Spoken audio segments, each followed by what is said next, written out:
माघ मास गुप्त नवरात्रि के 5वें दिन महाविद्या छिन्नमस्ता की कथा।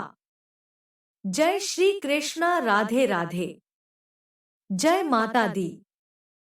आप सभी पर मां भगवती की कृपा सदा बनी रहे।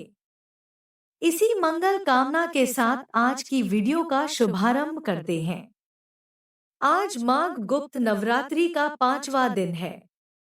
गुप्त नवरात्रि के 5वें दिन महाविद्या छिन्नमस्ता की पूजा करने का नियम है। देवी छिन्नमस्ता 10 महाविद्याओं में से छठी महाविद्या है। अन्य महाविद्याओं में मां तारा, मां त्रिपुर सुंदरी, मां भुवनेश्वरी, मां काली, मां त्रिपुर भैरवी, मां धूमावती, मां बगलामुखी, मां मातंगी और मां कमला शामिल हैं। इनका स्वरूप काफी भयावह और विकराल माना गया है। देवी छिन्नमस्ता के स्वरूप की बात करें तो उन्होंने अपने बाएं हाथ में स्वयं का ही कटा हुआ सिर लिया हुआ है। उनकी कटी हुए गर्दन से रक्त की 3 धाराएं निकल रही है, जिसमें से एक स्वयं उसके मुख में जा रही हैं और 2 धाराएं उनकी 2 परिचारकों के मुख में जा रही हैं। माता अपने दाहिने हाथ में खड्ग धारण किए हुए हैं। इनकी उत्पत्ति को लेकर एक बड़ी ही विचित्र कथा मिलती है। तो चलिए जानते हैं वह कथा। पौराणिक कथा के अनुसार राक्षसों और दैत्यों ने हाहाकार मचाया हुआ था, जिससे मानव एवं देवता आतंकित थे। तब मानव ने मां शक्ति को याद किया। तब पार्वती का छिन्नमस्ता के रूप में अवतरण हुआ। देवी छिन्नमस्ता ने खड्ग से राक्षसों दैत्यों का संहार किया।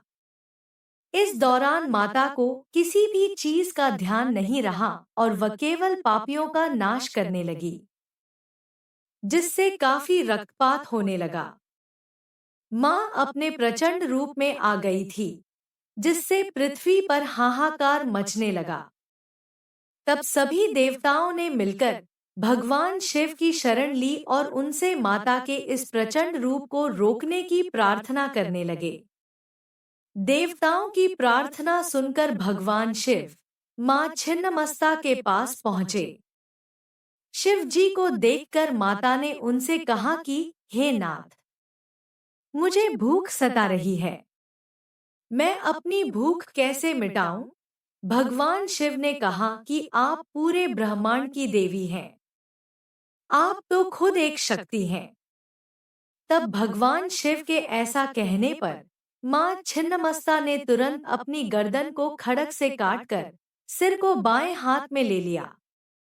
गर्दन से खून की 3 धाराएं निकलने लगी, जिसमें से एक धारा का पान माता ने स्वयं किया और जो बाइंदाएं डाकिनी शाकिनी थीं, 2 धाराएं उन दोनों के मुख में चली गईं। इससे मां तृप्त हुईं। एक अन्य पौराणिक कथा के अनुसार एक बार मां भगवती अपनी सहचरियों के संग मंदाकिनी नदी में स्नान कर रही थी। उसी समय माता की सहचरियों को तीव्र गति से भूख लगी और भूख की पीड़ा के चलते उनका चेहरा मलिन पड़ गया। उन्होंने माता से भोजन की व्यवस्था करने को कहा, लेकिन माता ने स्नान करने तक इंतजार करने कहा। लेकिन भूख से व्याकुल उन 2 सहचारियों ने उनसे तत्काल भोजन प्रबंध की याचना की, तो मां भगवती ने तत्काल अपने खड्ग से अपना सिर काट लिया। मां भगवती का कटा सिर उनके बाएं हाथ में आ गिरा। इससे रक्त की 3 धाराएं निकली। 2 धाराओं से सहचरियों रक्त पीने लगी और तीसरी रक्त धारा से मां स्वयं रक्तपान करने लगी। इस प्रकार मां छिन्नमस्तिका का प्रादुर्भाव हुआ।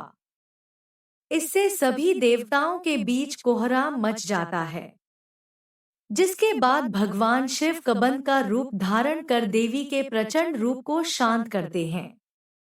देवी के इस रूप का नाम छिन्नमस्ता पड़ा। छिन्नमस्ता जीवन देने वाली और जीवन लेने वाली देवी है। व्याख्या के आधार पर उसे यौन आत्मनियंत्रण का प्रतीक और यौन ऊर्जा का अवतार दोनों माना जाता है। वे मृत्यु, अस्थायीता और विनाश के साथ साथ जीवन, अमरता और मनोरंजन का भी प्रतिनिधित्व करती है। वह एक महत्वपूर्ण तांत्रिक देवी है, जो गूढ़ तांत्रिक साधकों के बीच प्रसिद्ध और पूजी जाती है। माँ सभी चिंताओं को हर लेती है। ऐसा माना जाता है कि माता के दरबार में सच्ची श्रद्धा और भक्ति भाव से जाने वाले भक्तों की मनोकामना जरूर पूरी होती है। आइए अब जानते हैं, छिन्नमस्ता की पूजा करना क्यों माना जाता है खतरनाक। छिन्नमस्ता देवी एक प्रचंड डरावनी, भयंकर तथा उग्र रूप में विद्यमान है। देवी छिन्नमस्ता की आराधना जैन तथा बौद्ध धर्म में भी की जाती है तथा बौद्ध धर्म में देवी छिन्नमुंडा वज्रवराही के नाम से विख्यात है। छिन्नमस्ता देवी मृत्यु की प्रतीक स्वरूप है। देवी योग शक्ति, इच्छाओं के नियंत्रण और यौन वासना के दमन की विशेषकर प्रतिनिधित्व करती है। छिन्नमस्ता देवी अपने मस्तक को अपने ही खड्ग से काटकर अपने शरीर से पृथक करती हैं तथा अपने कटे हुए मस्तक को अपने ही हाथ में धारण कर उसका रक्त पीती हैं।